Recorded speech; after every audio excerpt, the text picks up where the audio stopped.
she want a life. Headlights, I've been with midnight through the city. I've been going through some things, tryna get my mind right. Push the bucket to the lip, push that bitch into the fence. Gotta get the full control, gotta get my mind right. Headlights, I've been with midnight through the city. I've been going through some things, tryna get my mind right. Push the bucket to the lip, push that bitch into the fence. Gotta get the full control, gotta get my mind right. Yeah. What's going on, everybody? How you guys doing out there? It's a beautiful Tuesday. Look, it is a short week. We got Thanksgiving this week, and I got Iisha Morrison with me. Can I say like from DallasCowboys.com? Like, are we saying that now? Are we saying yeah, you can say it. I said it in Dan Quinn's press conference last week, and I was like, oh, that's the thing. I'll be having to remind myself that I work there. Well, the reason I had to ask that question is because before all of that, you have your own YouTube brand. Yeah. So I have to ask that, like, are we saying from DallasCowboys.com, or are we saying, Yes, for now. For now. Gotcha. Yes. Gotcha. So I have another guest in here, somebody from Big Blue. We have Nikki Gist, and oh my God, I'm looking at your resume. You got a whole bunch of stuff going on over there. So I'm gonna have to let you introduce yourself and tell everybody exactly what it is that all of the shows and stuff that you're a part of. Oh gosh. Okay. Well, I'm gonna need a few minutes on this one. No, so I am Nikki Gist. I am host of Rush Hour Mondays at 6:00, Giants Rush Tuesdays at 8:00, co-host of Third and Three podcast, which is Wednesdays at 7, and Channel Side Bets for all your betting and fantasy needs on Sunday at 11:30. Nice. So look, the thing that when I had this like vision of this whole show, like the one thing that I do love, because I'm a football coach, I used to be a former college player and all that stuff. But when women actually talk football and they actually talk X's and O's and they actually talk and know exactly what they're talking about, it's one of the things that I think the whole world needs to see. So that's why I brought you guys together today, so that we could talk Giants and Cowboys for Thanksgiving. So were you guys aware that the Cowboys and the Giants have only played one time on Thanksgiving?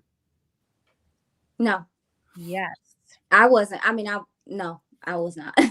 Yeah, I would think that with this rivalry that it would have been a lot more, but it's only been one time. And I think in 1992, hopefully we have the same result, but. Oh man, I'm already outnumbered. Yeah, I think it's because of the Commanders. Now the Commanders, but right, they were looked at as more of the rival, kind of sort of the history of Thanksgiving. So I'm assuming that's why the Cowboys have played the now Commanders more so than the Giants or the Eagles, for that matter. Well, the Commanders haven't been much of a rivalry for us lately, but it is what it is. So we're going to discuss the landscape of the NFC East, right, and how it stands. Mm-hmm. And you have the Eagles at 9-1. You have the Cowboys 7-3. Giants are at 7-3. Big game on Thursday, and then the Commanders come in last place at 6-5, but they're only one game away from us, or 1.5 games. So I'm going to start with Iisha. How do you feel like the NFC East is going to shape out, or how do you feel about the NFC East right now? So I'll start with the Giants, since that's where we are. I am very interested to see how, the coaching staff and stuff handles the amount of injuries, key injuries, the Giants are dealing with, especially at like receiver, how they adjust to that given the season they have had so far. And I think it's kind of like, this is the point in the season for the Giants where they have to figure something out in that regard, or I think that they could start slipping, because the Commanders have found something in Tyler Heinicke. He's a gamer. He's just a gamer. He's going to make mistakes, but the guy's going to get out there and he's going to give you a chance to win the game. Like he just has, and that's what he's shown. And their front seven, predominantly their front four, everyone knows is nothing to snuff at as well. So they're able to stop the run at a high level. About their secondary, but they're able to stop the run at a high level. And then you get to the Eagles, who at this point in the season, it looks like they're dealing with some key injuries that have affected how well they've been able to play as of late. But more importantly, I think that a lot of teams are figuring out how to defend them in the second half of games, and it's kind of catching up with them with the RPO and all of those things. So I definitely could see this being a lot more competitive than what I would have ever guessed it would be. But Yeah, really. but the Commanders and the Giants right now are in a place to where it's either sink or swim to me.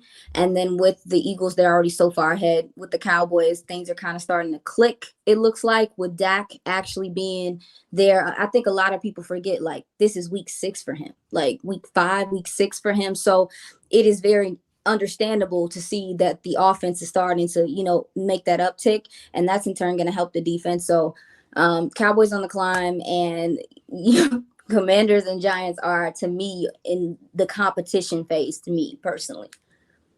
Gotcha. So Nikki, what are your thoughts on the landscape of this whole thing and how you see it playing out? Yeah, so actually back in June, I made a prediction that the NFC East was going to turn from the least to NFC Beast. And everybody was like, you're crazy. You don't know what you're talking about. And so don't you love getting that when they're like, women shouldn't talk about football. You don't know what you're talking about. It's like, so I found the article on 3rd and 3 podcast and I retweeted it out. And listen, I'm one of those people. If I told you so, I told you so. So I retweeted it out. I'm happy. Listen, I am a diehard Giants fan, but you guys know if you podcast long enough, you become a little objective and you can start to see things a little bit more objectively. So I'm happy that this division is finally getting back to what it was, because really we just beat the hell out of each other, right? It's just constantly beating each other up. 3 win, 1 loses, vice versa. Unfortunately, looks like the Eagles are going to run away with this. I do think the East might send 3. I don't want it to be the Cowboys, obviously, but we'll see. I mean, watch out for the Commanders. That defense is getting better and better and better every week. It's what I thought they would be last year, and I was so high on the Commanders last year because of that defense. But I think they're getting better. And they just have something going with Heineke. I don't know what it is. Every time he gets in the lineup, they just got something going with him. So if the Giants did not become ravaged with injuries, I'd be a little higher up on my team. It is a really, really high mountain to climb. It really is. First time? Look, Cowboys at the beginning of the season. Everybody. Well, check this out. My guy Rio, I call him Captain Commander, but my guy Rio is in the comments, and you said some kind words about the Commanders.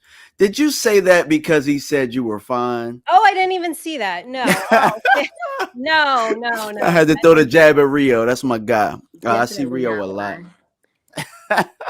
Yeah. So the overall playoff picture, this is what it looks like. We have the Eagles number 1, Vikings in the 2 seed, 49ers, who just had a great game last night, 6-4, Buccaneers at 5-5, Dallas is 5-5. 7-3 in the 5th seed. The Giants are 7-3. So I mean, that game is probably going to flip, on Thursday. And then you got the 7th seed, the Seahawks, and on the bubble, Commanders and Falcons. So I don't know. Like, for me, I'm going to make the bold prediction that we all make it, because if you look at it right now, the Commanders only half a game from the Seahawks. That's crazy. I know. And that division, I actually expected that division to be a little bit better. And I expected the AFC West to be a little better. I'm disappointed. Yes, I agree. Very much so. With all of those quarterbacks over there, I really expected the AFC West to really take off, and Russell Wilson and Derek Carr, and actually Justin Herbert. I'm going to give him hell too. All those guys have seemed to let us down a little bit. You know what I mean? So, but we're not going to talk about the AFC East. We're not going to talk about the NFC West. Although it is interesting though, right? It's like, did Russell Wilson just become bad all of a sudden? Nah, I think some people knew some stuff we didn't, and we just didn't see it. But it's also too that the system that he is in, like the Seahawks system, like Pete Carroll and those gentlemen really, built that. They did that, and so I don't think people understand that it's not easy always to transition to another team into a new system as a quarterback. And even so, to where it sounds like the transition's been so hard for him that he's using the same calls and stuff as he did when he was with the Seahawks. Sir, you're in a different place. What are you doing? I'm sorry, my bad. I had to comment. No, it's actually crazy because if you look at this landscape of the playoff picture, let's look at the top seed, the Eagles. Jalen Hurts is the quarterback, right? Jalen Hurts would have been probably one of the last people that you would have seen in the MVP race. Kirk Cousins, 2 seed. Jimmy Garoppolo, 3 seed. We didn't even think he was going to play this year. And then Tom Brady is 5-5 right now. You know, like Aaron Rodgers is nowhere to be found. Yeah. Cooper Rush won 4 games for us this year, and we are where we are. The Giants, Daniel Jones. Yeah, guys are 7-3. Daniel Jones, like how about it? I will say that as we get into the game, like I do think that Daniel Jones is seeing the field better. I think he's responding better to like adversity. I feel like he is playing. I mean, he should be progressing as the season goes on. And I will say that he does look better than he did in the first match. And then number 7, Geno Smith. Oh, who saw that? Well, I know you don't have no articles for that, Nikki. I know you don't. I didn't. I didn't have any articles about Geno Smith and Daniel Jones having a hell of a year. But I mean, hey, good for them. Yeah, you know what the dope thing about Geno is to me is that I think he was just looking at his game, and I could be wrong. I think he was just early, because in this NFL, I feel like almost every quarterback that is succeeding has the ability to get out of the pocket and use their legs, and maybe not be a complete runner. But if you look, like the guys that are struggling are the ones that are statues. Ooh, that's a good point. That's a great point. It's a whole thing. But then also too, when you look at offensive line play, let's start there. It's down in the league right now. And a lot of the guys that were drafted high, even in this draft, are not performing at the level. Like sorry, Nikki, Evan Neal. And it's just offensive line play also too is down in the NFL and on certain areas. And I think that plays into, hey, your quarterback better be able to move around and do something. But that's just my observation. A lot of quarterbacks that are succeeding right now are mobile or just have the ability to use their legs on a minuscule level. Not to mention the run game is back. It's almost like watching the 90s all over again, because running backs, which is funny because we say line play is down, but not the run blocking aspect of it. Exactly. It's the pass blocking aspect of it, because like, think about it. Saquon is back. That was one of the things that I knew Saquon was going to have a bounce back year. And you look at him and he's showing off this year. So, let's actually jump into the game plan a little bit. And we're going to start with Nikki on this one, because we're going to go Giants defense versus Giants offense versus Cowboys defense. And, I kind of want you to touch on some of the key points of your offense and where you guys think that you can exploit our defense. Let's see. This is going to be tough. No, but I will give Daniel Jones credit for being mobile. We just talked about how much success these mobile quarterbacks can have. He's not a statue back there, and he could take off. Daniel Jones got wheels. All right. So he could really take off, run, get you a touchdown, go for that extra effort, get you that first down. Saquon Barkley, obviously, I know he didn't look great last week, but he, like I had said in the summer, just to give you guys some background, I had covered training camp. I was there all summer watching Saquon Barkley right in front of my face. So I just knew that he was going to have a comeback year. Actually, I think he's back and then some, right? I think he's better than what he was. So obviously Saquon Barkley, and I assume Slayton is going to go up against Diggs, right? So that is unfortunate for us because he's like our only wide receiver. But hey, great opportunity for my guy, Kenny Galladay, that I give him hell all the time. I was going to say that. So you gave him This is a great opportunity for him to step up and do something. But I do think the Giants are going to have to rely on Jones's mobility. And hey, you know what? How about we can exploit. Where can we exploit? Maybe getting Saquon let's get him as a wide receiver, right? He did have his most yards against the Cowboys. It was, I think, 4 catches for 45 yards. So that's something. But at the end of the day, we are ravaged by injuries. I mean, we might need some of your audience to come play wide receiver for us because it is so bad. It's really bad. Nikki, what is the gentleman's name? It's his last name is slipping from me right now, but it's like Richie. Oh, Richie James. Richie James. Yeah, I can see Richie James in this game having receiver opportunities because I know that he has been helping on special teams, but with the receivers being down, and he's a speedy guy. And so that is a matchup I'm looking for. Mark make me sick. The only thing with Richie James Mark? is his knee is sore, so they're just not sure. He's day to day. They said they're going to take it right up to the end, so not sure on that. How are things looking with Evan Neal?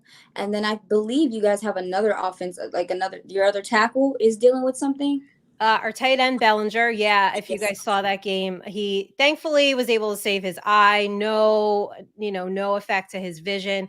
Hopefully a couple weeks he'll be back. Evan Neal, same thing, couple weeks. I just kind of got the copy of the press conference from Brian Dable and just kind of more of the same update on Adoree Jackson. I don't know anybody in this audience cares, but he's not going on injured reserve. They said he's doing better today. So that's fantastic for us. But he's not going to go for Thursday. I mean, the injury list for Thursday is out of this world. Well, Adoree Jackson is important because he led the team in tackles the last time the Cowboys played them. So he's important. Do you at all think that? Well, I was going to say, sorry, DMV. No, go ahead. Go ahead. Look. We got this. We're going to host. Just sit back. Yeah, go ahead. Yeah. I was going to ask you, do you think that the offensive line being injured and also in the way that you guys, Bellinger gets in and blocks often, do you think that's going to affect at all how effectively you run the ball? Yeah, sure. And I do think that line is missing Bellinger. I think that was clear for a few weeks in a row now. So it's unfortunate. I know they have the mentality next man up. It really just sucks that it has to be up against the Cowboys because this is what the Cowboys do. They start they start getting hot right about now, right? It's like Thanksgiving and you guys go on a streak and then you get bounced in the first round. So it's different. I was going to say, Nikki, we kind of stink on Thanksgiving as of recent. Terribly. Oh, okay. I try not to watch. No, they have ruined so much good food for me. I want to ask you guys. Okay, so I host Thanksgiving. So this is very stressful, right? I mean, it's a stressful game. I feel like obviously, first of all, it's like the Odell Beckham audition for us, right? I guess, And then there's apparently playoff implications. I have my whole family coming. It's very stressful. I don't know what to do. Eat late, kick them out. I don't know. Drink till I pass out. I don't know. Both. All the above. Well, I can tell you that you might be able to eat during the Detroit game if you make things a little bit early because, that game's going to be boring. That might be when you do your eat. Who they playing again? Who cares? That game is always boring. No, it's not. Are they playing Chicago? Is Detroit in Chicago? Are they playing Chicago? Nobody ever knows. Like sometimes Aaron Rodgers will play on Thanksgiving and nobody ever knows that Detroit. Let's look it up. I'm going to look it up real quick. Let's see. So are you guys hosting or are you going to friends or family's house for Thanksgiving? How are you approaching this game? Are you just going to eat real quick? Or are you eating late? I'm going to go to my mother's house, which is around the corner. And we've lost the last couple of Thanksgiving. So I'm the only Cowboys fan in the family. You know what I'm saying? So everybody always gets me. So like Iisha said, I have had so many Thanksgivings ruined. So much good food. Maybe the next day I can eat, but that like right after, no. No. The Bills. We're playing the Bills. I agree. I am sugar honey. I don't know. I have no idea what is going on for Thanksgiving with my family. I think I might just make a couple of pit stops and then find somewhere stationary to watch the game in peace. And then nothing. Hopefully, I mean, depending on how things go, because I'm not. That Raiders game last year? Yo. Yeah. Terrible. And was it was god awful. it was the fashion, like the way that it happened. I was sick. I was like, bro, I don't want this macaroni and cheese no more. Get it on my fish. So Iisha, what are some things that our defense has to do to exploit the Giants offense? I know you was ready for this one. Quite honestly, contain, especially in regard to, Saquon, like you just said, he has receiver ability out the backfield, stuff like that. So contain, and then with Daniel Jones, because Daniel Jones had 79 yards on the ground. He did. He killed us on the ground. Like, why? Like, how? Like, he was like Michael Vick out there, man. And he says Vanilla Vick is what they call. Saquon called them. And so I think that those are the two biggest threats of that team right now, as you said earlier, Nikki, is the fact that you have Saquon Barkley and Daniel Jones' running ability. And if you take one of those away, it's going to be very difficult for them to move the ball. So that honestly would be my focus if I was the defense, getting some practice in run defense. And then also to, like, Tank just decided to lose his mind last game. So we'll be seeing how he does with the absence of Evan Neal or with Evan Neal there, because he's huge in the run game as well. Gotcha. Do we have any injuries or any nagging things on the defensive side of the ball? Everybody's sick. Yeah, everybody's sick. Yeah, everybody sick. On the D line. Everybody on the D line got the bubble guts. Oh, gotcha. Yeah. And I'm not sure if that's really what it is, but I know that they have like an illness, like a stomach bug going around. I just say bubble guts because that's me. But it sounds like they're just trying to get better in that regard. And mostly everything else doesn't seem like anything new we don't know. Just, I guess, keeping an eye on Anthony Barr, but it's such a short week. I don't know if you see him this week. So that's it. Gotcha. So we're going to flip it, and I'm gonna double back on you, Iisha. Okay. Cowboys offense. What are some of the things they could do to exploit this Giants defense and this tough front seven, because they do have that.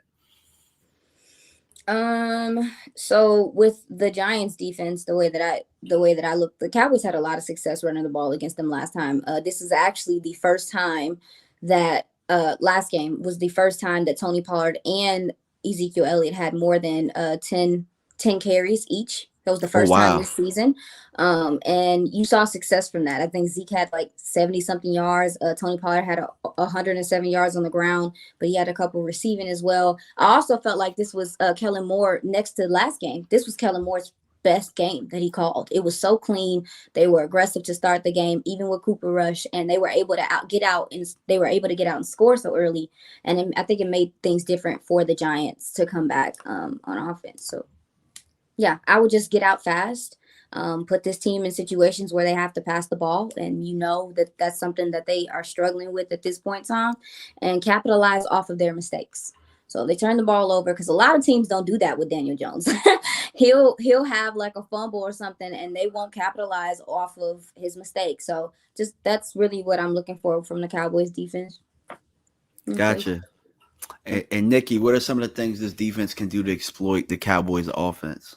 Yeah, we definitely have got to win up front. That secondary, I mean, all our starters are injured. So it's definitely, the Cowboys are going to have a field day. So we have to win up front, and we have to get to Dak. And, you got Dexter Lawrence over there. You got Leonard Williams. Thibs does a great job coming off the edge. So I think if they can actually apply pressure to Dak, force him into some bad decisions, which we all know he can make, then I think we have a fighting chance. I don't think we're going to win this game, but hopefully we're competitive. I'll say that. Thibodeau was just coming off of that was his first game back, actually, from his injury. Yeah. And so he was actually still getting his legs under him. So I still think that he could be a problem. I don't care. Like, he's had season to play. And so that's actually a matchup I'm interested in as well, since he was so fresh off his injury, and he had limited snaps in that game as well.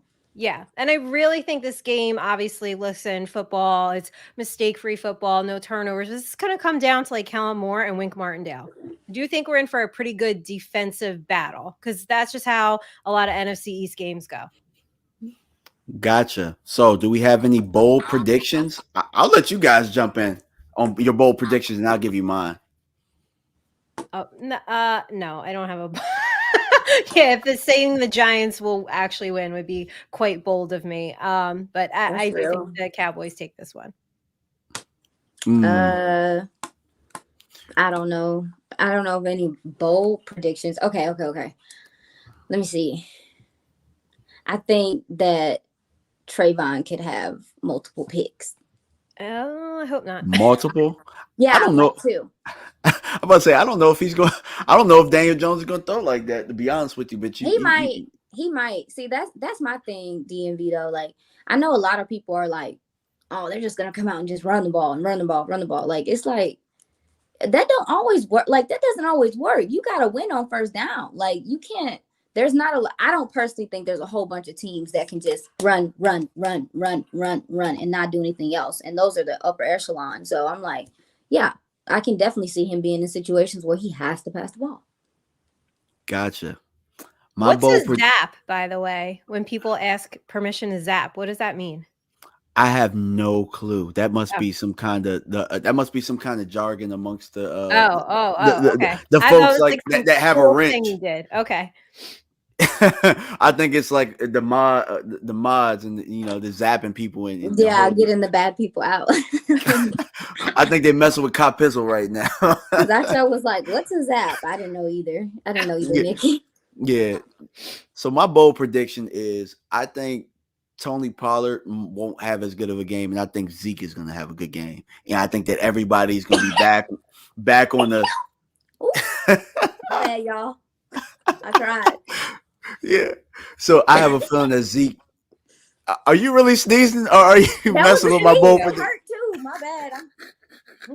Yeah, but I think Zeke's going to have a good game. He's due for one. He's coming off an injury. They didn't use him very much in the Minnesota game. He had a couple carries. I think he had 16 touches, but it didn't seem like Zeke took a whole bunch of punishment. He looked like he's going to be ready to go on Thursday. And it's probably going to be something that, now everybody's going to be thinking, all right, we got to stop Tony Pollard. That's going to be the game plan going forward now. It was Zeke at one point, and now Zeke is going to be able to go in and be the sledgehammer, being the changeup. So he probably scores 1 or 2 touchdowns in this game, but he also has a great yards per carry, may even put up 100. We'll see. I don't know. But that's why we call it a bold prediction. And Nikki, I know you have to get out of here soon, right? Yeah, in a little bit. Yeah. Okay, gotcha. So this last little bit, because I gotta ask this question. God. I gotta ask these questions, right? I know Rio talked about it earlier.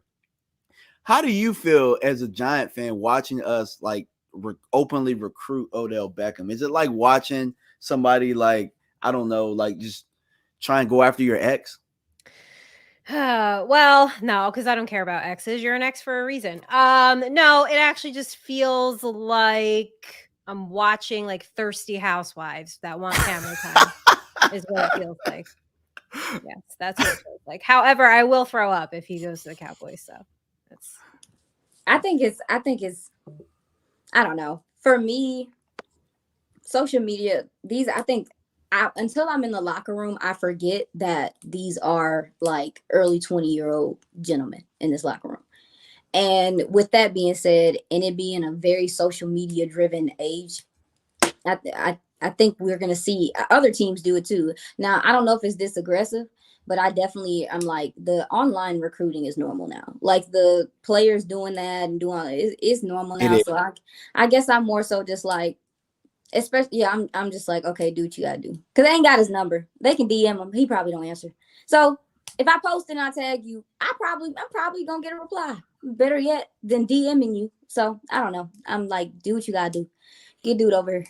But it's a little weird because we're not used to seeing this during the season. Like this might be something that you might see like in the summer or something like that. Well, you don't normally have a guy like that just out there like that. You don't normally have a gentleman of his caliber out there.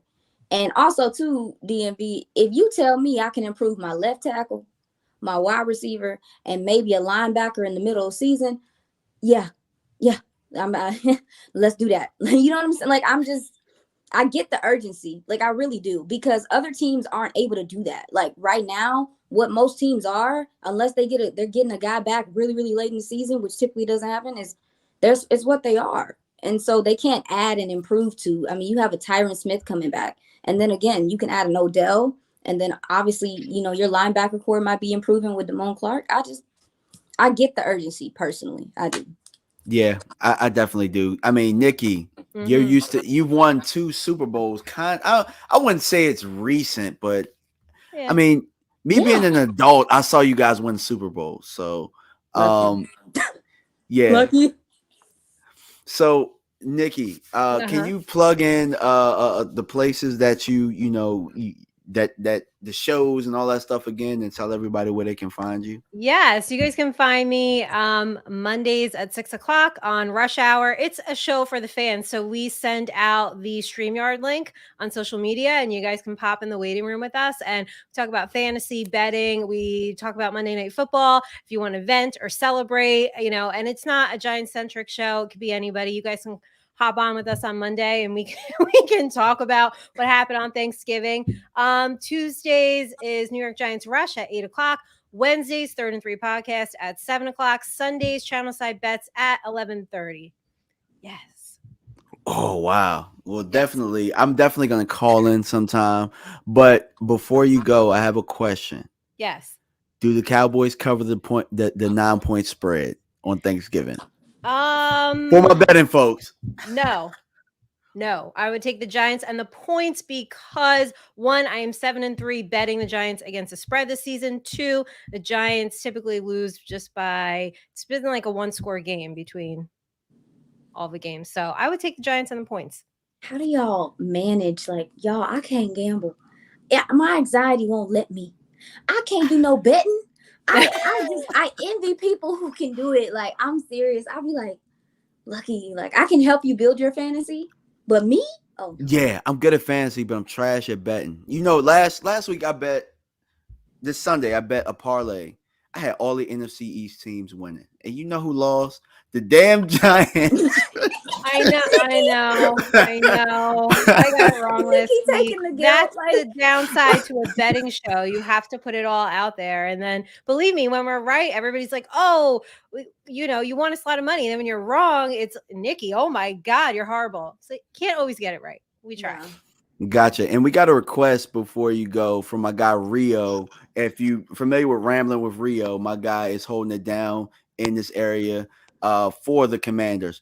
And he said, Nikki, pull up on my channel for Commanders Week. You got it, Rio. I'm there. Shoot me a DM. It was really nice meeting you. Yes, I'm you gonna too. be following you. Yeah. Thank you, Nikki. And we'll be in touch. Thank you so much. All right. Thank you, guys. Happy Thanksgiving, everybody. Happy Enjoy Thanksgiving. whatever Happy Thanksgiving. you do. And have a happy holiday if I don't talk to you guys. Be All safe, right. mama. All right. So you, Iisha. God, Look. you. Yeah. No, we talked about something pre-show that I wanted you to talk about, where you were talking about the sounds from the sideline, and you were talking about the Cowboys locker room. So you're a bit of an insider now. You know what I'm saying? You might be part of them. You know what I'm saying? Like, you might be part of. Nah, I wouldn't be here with you. True. Good. That ain't true, because I'm still nah. I had Kyle Yeomans was here, and Rob Phillips. He sat here on this show before too. He was part of the media. I'm still same old Iisha. Same old Iisha. I promise. Gotcha. So can you share some of the ideas and some of the things that you were saying pre-game about this team and how close they are? Oh yeah. So I've been in the building for the last three months now, and one thing I've noticed about this team specifically is that, bro, they like each other. Like, they like each other. They enjoy each other's company. There's a lot of real bonds in the locker room. And, we were talking about DMV. I think one of the big reasons why they are connected like that is because they are homegrown. Because, like, this dude can look next to this dude and be like, oh, you was in my draft class. Oh, you was right next to me. And there's just a lot of connection in the locker room. And when you listen to things like Sounds of the Sideline, you see that, because the communication is different. Like, I don't know if you caught it before you came on here, but the I haven't. communication, You got look. You sold me on that. I don't know if you know you're a salesperson, but you yeah, sold me on watching it. the communication, and even just from like the offensive line, like immediately knowing like, oh, they're not physical enough for us today. Like that's yo, like that's that's different. And like them seeing things on the field and coming to communicating to each other, special teams is celebrating defense, vice versa. Like guys are really in their seats.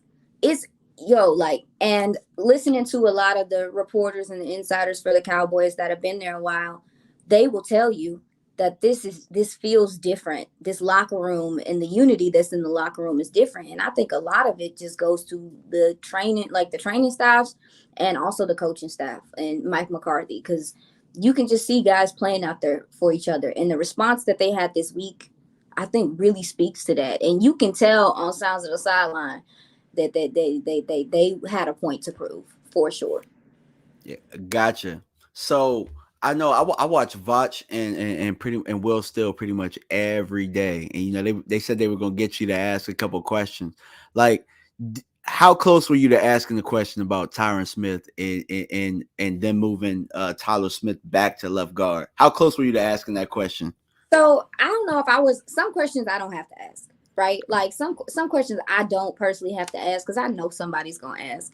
And of course, Jerry kind of answered that today, basically saying on 105.3 the fan was like, nah, Yeah. when he comes back, he's gonna slide inside. Yeah. Now, and we're not crazy. We saw it on film. Like you see during the game, they're trying it out. So it was kind of to be expected. I have so many questions for them. I'm not going to be able to get into the locker room this week because I think it's because everyone's sick. And so we won't be in the locker room tomorrow, but I can't wait because I have a lot of questions about that game. Not in a bad way, but like, I mean, I caught up with Tyler Biadasz in the locker room yesterday and I said, hey, what was y'all on? Like, what is going on? And his response to me was, no, like they couldn't stop it. So we just kept doing it. And I was like, because that's different. Because how many times, DMV, do we say, no, don't take your foot off the gas. Like, don't stop. Like, finish this game. And I think that mentality is coming into this locker room. Like, no, we can't just half do things or not even we can completely. Like, it has to be like 110% almost every game from here on. Yeah, it was a point in that game where Tony Pollard, he got that carry on the goal line and he tried to get in and he couldn't. And then he motioned over to the sideline, like he's give like, it to me again. Give it to me again. And he didn't get in, but still, that's part of it right there. It's part of that attitude. And he was like, what was y'all on? And it's like, they couldn't stop it. Mm-hmm. We need them to continue doing that. I have some questions. I know Cop Pizzle, he brought it up about me crying about Kellen. I ain't the only one crying about Kellen, so I don't give a damn about what he say. But do you feel confident that Kellen is going to be consistent moving forward in how he called that game? I think that we have a little bit of recency bias in how well this offense has kind of started to play since Dak has been here. Like I think the Green Bay game was so ugly that people forget that, you know, Detroit and the Bears happened and you offensively had a lot of good things happen in that game and you were able to dominate in certain areas of those games. One was a blowout. Like, you know what I'm saying? Like, I really think that the Green Bay game was so hard on people mentally that they haven't got to see the slow progress. Also, too, like I mentioned, I think OC and quarterback go hand in hand. And your quarterback was still getting in the groove of things. Like, again, this is week 5 for Dak Prescott. Good point. This is week 5 for Dak Prescott. This is not week 10 or whatever week the Cowboys are in.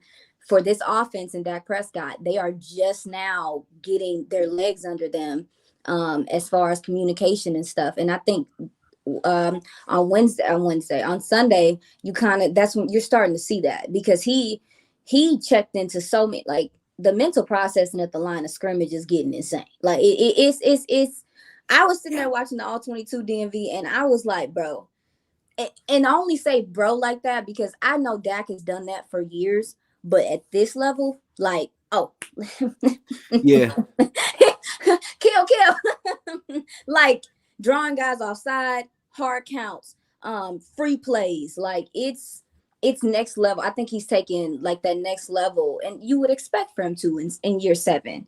And so I say all that to say that I think that what we're seeing with Kellen Moore is that he has his quarterback back, and his quarterback is comfortable at this point. So everything is kind of free game. Gotcha. The one area that I felt like I always wanted Dak Prescott to improve on pre-snap was actually putting us in better run plays. Outside, but the pass plays, I always thought that he was very good at it. There's a reason why we've been one of the more successful 2-minute drill teams, or when we play fast tempo. There's a reason why we're a little bit better. If you're looking at Green Bay game the week prior, we got better once we started going fast tempo. Yep. When Dak was in control of what he was calling and what he was seeing. Yep. It wasn't so much the stuff that he was getting outside of the huddle, like Steve Young wants to point out and stuff like that.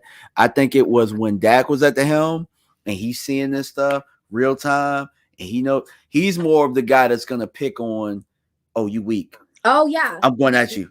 The matchup game is something that he has grown to be, I think, a lot better at. And they definitely had key matchups they wanted to go at. And he was like, yeah, that cornerback over there looks like he's struggling. Let's go there. Like, and yeah, no, I agree. I agree with him I think he had full control this game too. Like, I think he had full control this game out of what they were doing. But I will say, though, if you saw after that Tony Pollard play, and I've heard them actually say it in interviews, that was something that they integrated into practice this week. Like that last, what was it? With the last wheel route when he ran past the linebacker? That was something that they practiced this past week and just put into the offense. But I guess that Tony Pollard on Sounds on the Sideline said he was like, I've been waiting to do that all year. I've been waiting to do that. Year. We've been waiting. Look, year, Tony? I've been waiting for years for you to do that. So years. It's very frustrating. It's very frustrating. But the growing pains of Kellen Moore have really been a thing. And I don't know what's going to happen with Tony Pollard, but I will say, regardless, I'm grateful that they are figuring it out right now. And I think part of that is because you have a lot more examples of what to do with a Tony Pollard now than maybe you did 2-3 years ago. I mean, maybe a Kamara. Like, it was only a few guys that I felt like could be receivers and really come run downhill at you and give you problems. So it just took Kellen Moore. It took him a while. Like, I don't know why. He's green. If you think about it, at what level had he ever been part of really just calling plays? Never. That's the thing. It's like it's very unfortunate, and that's why I'm like, I really hope that Kellen has figured it out, because to me, last year in particular, I really think your OC was holding back the rest of your offense. Like, and that's just my opinion. I really felt like, and he's still growing. I think he was in year 2 at that point, year 2.5, 3, whatever. Like, and so you're kind of going through the process of him learning how to be an OC, but you're in a situation as a team where you're like, no, I'm trying to win now. Like, we're trying to win right now. So I think I'm not sure where it changed, but I do like the things that I'm seeing from Kellen Moore. You see improvement. I don't care what anyone says. Like, you do see improvement, even in like the run concepts and some of the zone concept stuff. Like, he's doing some creative things, and if they execute it, it works, and it looks clean doing it. But yeah, I think that he's improved from year to year, honestly. But if we're being 100% honest, the guys like, for example, Mike Kafka, who's the Giants OC, you got to think he sat years in that system, that Andy Reid system as the quarterback coach, and behind Eric Bieniemy with Andy Reid. I think he was in Philadelphia too with Doug Peterson, possibly. Guy like that, he's going to be so much better next year. But he's had so much experience sitting behind those guys and watching and learning. Kellen, he sat behind Scott Linehan for a year. Yeah, so he's having to unlearn a lot of that stuff. He's having to. It's just the reality. Like, if that's who you're coached, if that's who taught you, you're gonna have that. And I think every year, like you were just saying, DMV, you see a little bit less that era of that regime's feel to this game, to the way, because even in the way that they're using the tight ends creatively and stuff, like, listen, that we weren't seeing stuff like that. Like, let's just Nah, keep it a buck. Like, like, we don't have a so choice though. We don't have a choice. And not to cut you off, but part of his growth has been injury and having no choice but to go here. That's a Schultz good got point. hurt. I ain't got no choice but to use both of these young guys. Zeke got hurt. I don't have a choice but to lead with Tony Pollard. Dak got hurt. I don't got a choice but to lean on the run and do play action. So a lot of the development this year has had to do with the fact that I don't have a choice. Same with Tyler. Same with Damone Clark to start. Like, you had to put him in. You didn't even have another active guy besides Lou Gifford, and he's on team. So I agree with you. And I don't know if that is what is crazy enough. You could say the same thing about Dak Prescott when he played, but it's a meritocracy, I guess. And if that's what pushes him into seeing on tape, like, oh, wait, that guy flashed right there. Oh, that linebacker can't handle TP. Oh, like, if that's what it took, okay. Like, I just want to win games. DMV, I just want to win games. I don't and we're here now, and you're here now. So right now with the Cowboys, what I'm looking for Kellen Moore is consistency, because what I've learned in football is what's consistent is probably real. So I want to see if he can consistently put together a game plan that is clearly, I mean, and there's no doubt that is clearly tailored to that team, because there are times that you be like, now listen, Kellen, is this for the Bears? Kellen, what is this right now? Well, the game plan isn't going to deviate very much from the Sunday one, because obviously from Sunday to Thursday, you only got but so much time, and like on the defensive side of the you kind of got to do a lot of the same things. So we'll probably, that's a good thing for us. That's a great thing that we'll see a lot of the same things, right? Yeah, and then this is a familiar opponent, so that's obviously helpful as well. It's I don't know. The rest of the season is, I'm trying to, what I think we got to be fair with, though. And DMV, you can tell me if I'm tripping or not. But I do think that the harping on the run defense is becoming a little bit overkill. Like, I do understand it is a thing, but it has not been a constant thing this season. Have there been spots in games? For sure. But teams weren't scoring TDs on you. No one scored a TD on you in the running game until Aaron Jones. So I don't know. I see both sides. Yeah.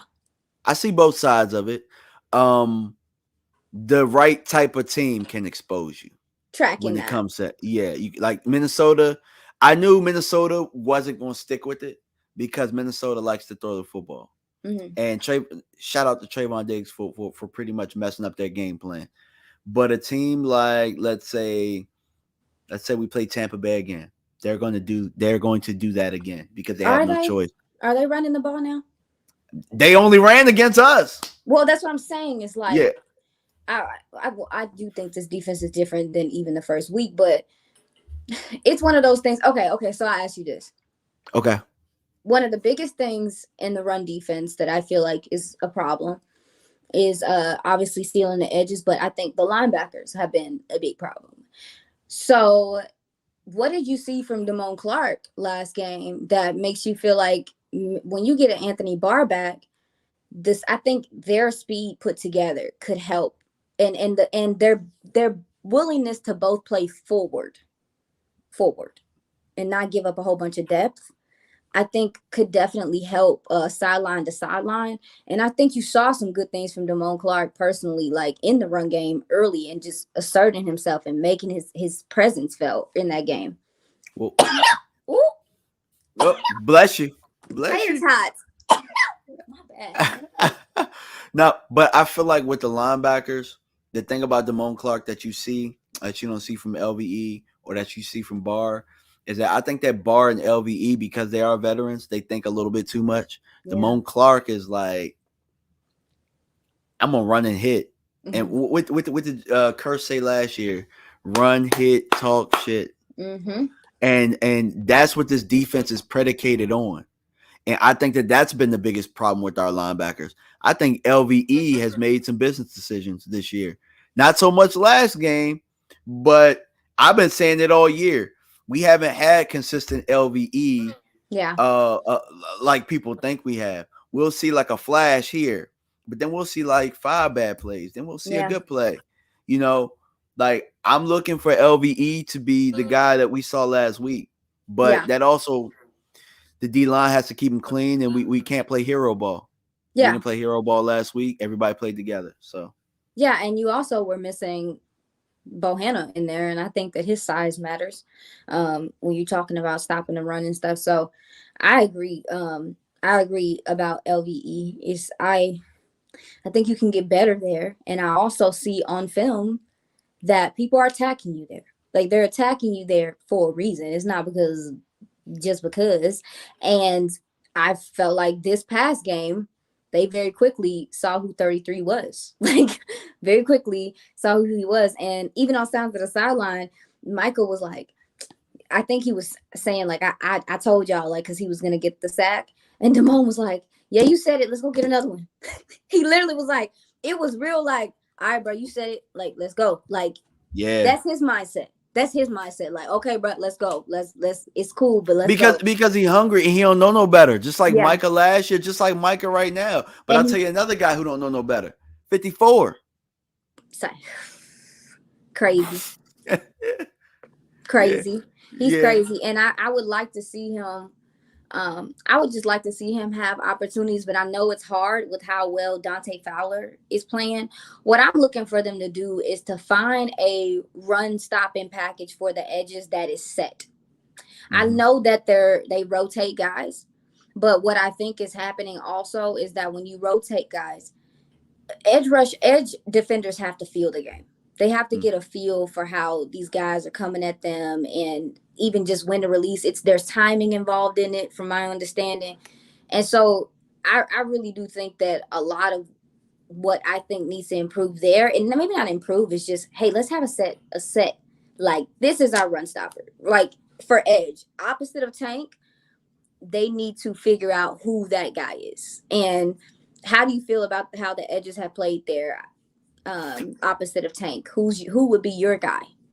I love what I saw from Sam, honestly. From the edge, he just did it so aggressively. He threw his body in there. He was not afraid. He didn't let him hook him. I don't know if it was just that Minnesota couldn't do it, if the tackles just weren't good enough. But I liked the tenacity. I liked the speed that I saw from Sam Williams. And quite frankly, I need to see more of him. Yeah, I've been saying that for about 2 weeks, and my prediction was that around November he was going to be hitting the ground running. You might be looking to possibly put him in front of Dorrance, to be honest with you. Yeah, because Dorrance can be you can have Sam be first, second down, and Dorrance be third, because Dorrance has not in any way, shape, or form to me shown, and this goes back to last year, to really get off of blocks and to make tackles. He struggled. It's a 1-2 thing. It's a 1-2 thing, and I saw from Sam Williams, I'm not letting this dude beat me. I'm not letting him beat me. And he crazy like that. Like, he crazy like that. But you need that. You need that. And the thing about Sam too is that with his speed, guys can't put their hands on them get their hands on him. But also too, he has the ability that, just like Micah last year, where Micah talks about, like, sometimes I wasn't sure, but he was so fast enough that he could correct himself. Sam has that ability too. Sam has that ability to be like, oh, no, that's the wrong gap, and get out of it and go and get to where he needs to be. So definitely want to see more of Sam. Okay, that's what I want to know. I want to know if it's him. Chauncey Golston as well is like, I think he can play the run well. I thought he played the run well in spots. So, yeah. Yeah, that's where I'm at with that. And those are my two. And one thing we didn't touch on too was that Trayvon Diggs shadowed. He shadowed your boy, and that helped in the run game too. Because let me tell you something. Because what other teams were doing before, when we had Trayvon playing the side, they were able to put tight ends over there and pen and pull and get a tackle out on them on them tall sweeps and stuff. I mean, Trayvon Diggs just not going to take out a tackle. It is what it is. He's going to back up, and teams saw it.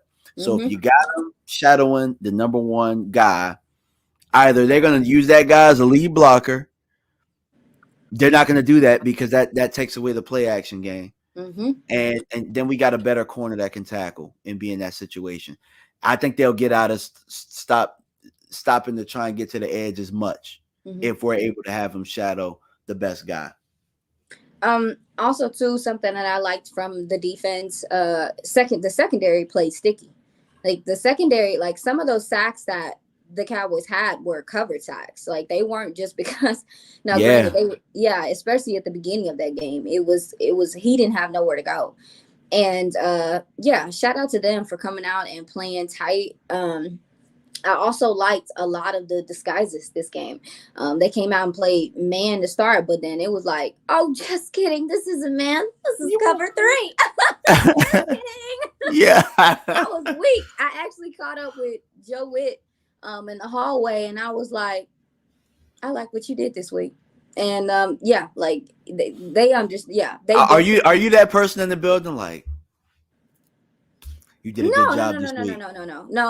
I have conversations with him. I'm not like no, they actually talk to me about football, and that's cool. Like Joe Witt's fantastic. Gotcha. Well, look, we can sit here and talk all night, but we gotta we gotta end it up. But look, there's one thing I want to ask. Is it your dream for one of them coaches to pull you in and watch film with them? Oh yeah, it's kind of a dream, but I definitely feel like it could happen sooner than later. I am very excited about my career. Like I've always loved football. I learned football all by myself. Like all of this is just me. So this is my first time in my life getting to exercise this part of me that I haven't really got to show the world, and just the responses to it and just how kind everybody's been in the building and just excited about what I bring to the table. I'm excited about. So yeah, I would love that. Hopefully soon. Soon. Gotcha. So Iisha, please plug all your stuff so that everybody here or the people who do watch the playback and stuff, they know where to find you. Sounds good. Okay, so I am Iisha with 2 I's, and you can find me on Girls Talk, Boys Talk, DallasCowboys.com. I am a co-host with Jane Slater, Jess Navarez, Haley Sutton, and Kelsey Charles. We also have Christy Scales on Monday. She's fantastic, giving you all the stuff from the sidelines. That's Monday through Thursday every week, except for this week because it's Thanksgiving. And also too, on Sundays, I do a Twitter space called Star Days with Ashley Baker. It is sometimes pregame, sometimes postgame. We just hop on there and talk. If you want to come through and see me, talk to me, I would appreciate it. And that's it. Gotcha. Well, hey, appreciate you. Appreciate everybody for stopping by. I'm going to play the outro video and we'll be out. All right, guys. I can't feel the pain, I'm numb to all you say. To keep it real and stay 100 through the rain. I can feel there's something missing from your face. So keep it real and stay 100 in your veins. Put me in these boxes, still I'm trying to break away. I just roll it up and down some liquor for my pain. Thoughts inside my head, it's nightmares instead of some dreams. I've been trying to hold on to everything from the seams. Try to get it by any means. There's no accepting defeat with all this pressure that's on me. Trusting whenever I breathe, cause everything is on me. If everybody is down, I gotta pick up all the pieces. Yeah, I can't fall, cause I do it for my daughter, so she can make it farther. Ain't worry about your comments, cause I believe in karma. No time for your bullshit or any petty drama. Yeah, chinks in my arm.